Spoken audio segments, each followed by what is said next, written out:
Ανάληψη του Σωτήρος Χριστού εκ του κατά Λουκάν Αγίου Ευαγγελίου. Εκείνον τον καιρό, αφού αναστήθηκε ο Ιησούς από τους νεκρούς, στάθηκε ανάμεσα στους μαθητές του και τους είπε: «Ειρήνη σε σας».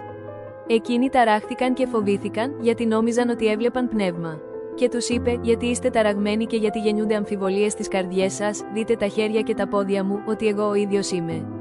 Αγγίξτε με και δείτε, γιατί ένα πνεύμα δεν έχει σάρκα και οστά, όπως βλέπετε εμένα να έχω». Και αφού είπε αυτά, τους έδειξε τα χέρια και τα πόδια του. Τις οπές από τα καρφιά, επειδή όμως εκείνοι ακόμη δυσπιστούσαν από τη χαρά τους και θαύμαζαν, τους είπε: «Έχετε εδώ κάτι φαγώσιμο». Και εκείνοι του έδωσαν ένα κομμάτι ψητό ψάρι και από κυρίθρα με μέλι. Και αφού τα πήρε, έφαγε μπροστά τους. Έπειτα τους είπε: «Αυτά είναι τα λόγια που σας είπα όταν ακόμη ήμουν μαζί σας, ότι πρέπει να πραγματοποιηθούν όλα όσα είναι γραμμένα για μένα στον νόμο του Μωυσή, στους προφήτες και στους ψαλμούς».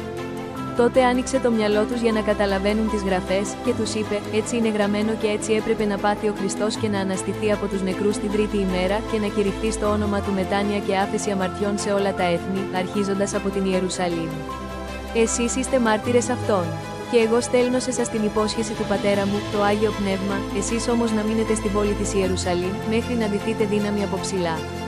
Έπειτα τους οδήγησε έξω έως τη Βιθανία και, σηκώνοντας τα χέρια του, τους ευλόγησε. Και ενώ τους ευλογούσε, απομακρύνθηκε από αυτούς και αναλήφθηκε στον ουρανό. Και εκείνοι, αφού τον προσκύνησαν, επέστρεψαν στην Ιερουσαλήμ με μεγάλη χαρά. Και βρίσκονταν πάντοτε στο ναό, δοξάζοντας και ευλογώντας το Θεό. Αμήν.